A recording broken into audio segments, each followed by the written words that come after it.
વાલીઓના રોષે શાળા સુમસામ, પાંડેરીમાં સરકારી શાળાનો બહિષ્કાર ચર્ચાનો વિષય। ગીર ગઢડા તાલુકાના પાંડેરી ગામમાંથી શિક્ષણ ક્ષેત્રને લઈને એક મહત્વપૂર્ણ ઘટના સામે આવી છે। ગામના વાલીઓ અને ગ્રામજનોએ સરકારી શાળાના પ્રિન્સિપાલની કામગીરી સામે રોષ વ્યક્ત કરતા શાળાનો સંપૂર્ણ બહિષ્કાર કર્યો છે। મળતી માહિતી મુજબ શાળા શરૂ થતાં જ એક પણ વિદ્યાર્થી અભ્યાસ માટે શાળામાં પહોંચ્યો ન હતો।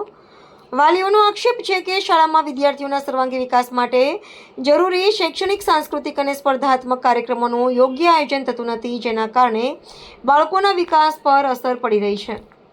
ગ્રામજનોના જણાવ્યા અનુસાર અનેક વખત રજૂઆત કરવા છતાં સમસ્યાનું કોઈ સંતોષકારક નિરાકરણ ન આવતા આખરે વાલીઓએ પોતાના બાળકોને શાળાએ ન મોકલવાનો નિર્ણય લીધો છે।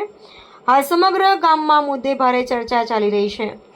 હવે શિક્ષણ વિભાગ આ મામલે શું તપાસ કરે છે અને વાલીઓની ફરિયાદોનું કેવી રીતે નિરાકરણ લાવે છે તેના પર સૌની નજર મંડાઈ છે। પ્રતિનિધિ અશરફ મકરાણી, ગીર ગઢડા।